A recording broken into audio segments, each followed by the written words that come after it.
Bandung adalah kota yang tengah membangun, dan dewasa ini bukan hal yang aneh jika sebuah kota besar berisikan manusia multikultur.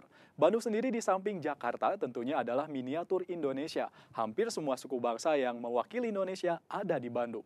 Dan Ngubek Bandung kali ini akan mengulas sejarah Letnan Tionghoa yang menjadi catatan sejarah dari eksistensi orang Tionghoa di kota Bandung. Saksikan liputannya karena apa yang Anda lihat belum tentu yang Anda tahu.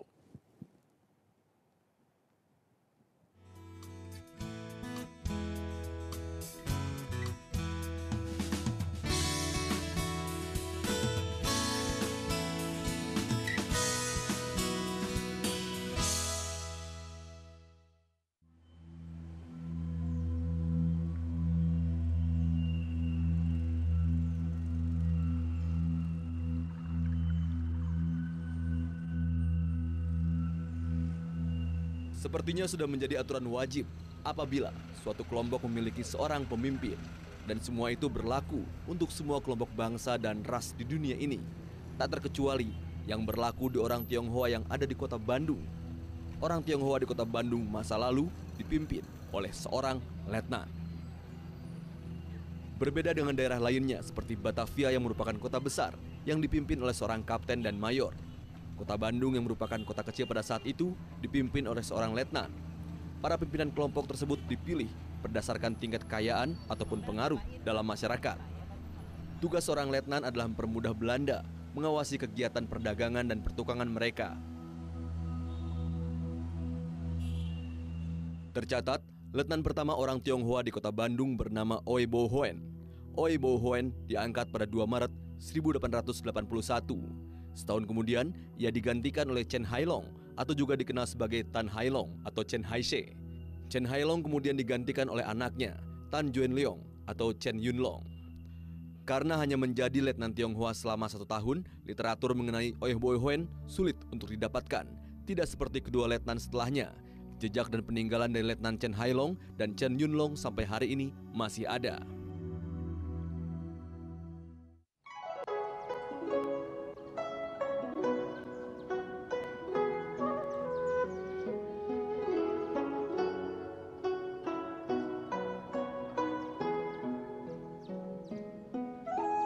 Jejak peninggalan Letnan Chen Hailong adalah berupa wihara di Jalan Kelenteng yang bernama Wihara Satya Budi.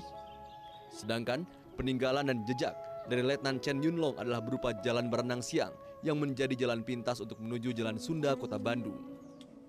Letnan kedua ini, Tan Hailong Tan Haihap ini, dia adalah salah satu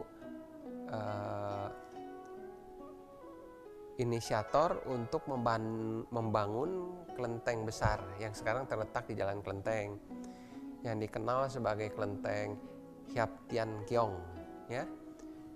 Nah, itu kemudian anaknya Letnan Tan Yunleong itu bekasnya sebetulnya masih ada, adalah Jalan Yunleong di daerah Kosambi yang sekarang namanya Jalan Baranang Siang. Untuk menjadi seorang letnan orang Tionghoa pada saat itu, Belanda memilih orang Tionghoa yang memiliki pengaruh besar dalam kelompoknya. Seperti letnan tersebut haruslah seseorang yang kaya raya. Mereka mengangkat seorang letnan itu sebetulnya dilihat nomor satu mungkin segi finansial, ya, segi keuangannya, kekayaannya kasarnya. Gitu. Keduanya ya mesti bisa diatur. Kalau ada bakat berontak mungkin ya nggak bisa diangkat, nanti kan masyarakatnya diajak nggak rusuh juga gitu ya. Selain bertugas atau berfungsi sebagai penanggung jawab pada lingkungan Tionghoa, seorang letnan Tionghoa juga mendapatkan beberapa hak ekonomi oleh pemerintah kolonial Belanda. Antara lain, mendapatkan hak untuk menarik pajak dari penduduk setempat, entah itu pribumi ataupun orang Tionghoa sendiri. Hal tersebut menurut sejarawan Tionghoa, Sugiri, menimbulkan salah paham di kalangan penduduk setempat. Kesalahpahaman yang sebenarnya masih terasa sampai saat ini. Ya memang dari sana mereka bisa punya hak pah untuk jualan candu, tempat menghisap madat, ya. Kemudian ada pah untuk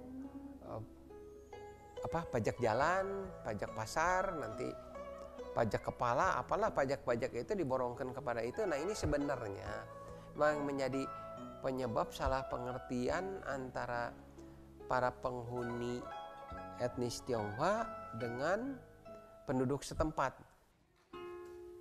Sedikitnya literatur mengenai Oi Bo Huen, Letnan pertama Tionghoa di kota Bandung, sejalan dengan terkucilnya letak makam Letnan Oi Bo Huen.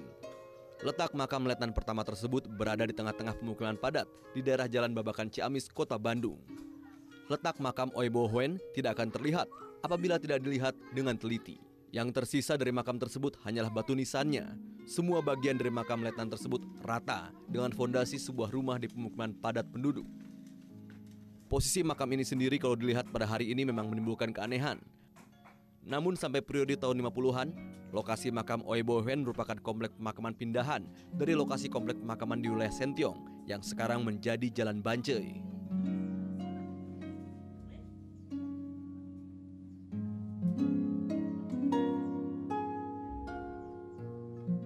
Karena menyesuaikan dengan perluasan luas kota, makam itu biasanya ada di pinggir kota.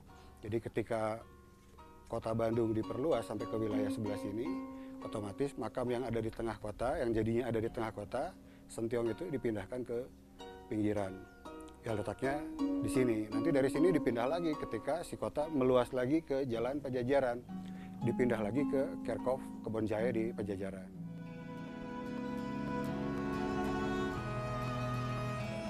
Dalam perjalanannya, posisi pimpinan orang Tionghoa menjadi hilang sejalan dengan tidak adanya lagi batasan pecinan di kota Bandung. Hal tersebut terjadi karena Insinyur Thomas Karsten ditugaskan oleh pemerintah kolonial Belanda untuk merancang perluasan kota Bandung pada tahun 1930. Perluasan tersebut dikenal sebagai Karsten Plan.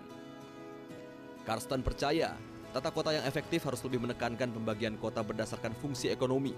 Sejak itu, orang pribumi dan orang Tionghoa bisa bermukim di kawasan elit Eropa, di daerah Dago dan Cipaganti, serta daerah-daerah lainnya di kota Bandung.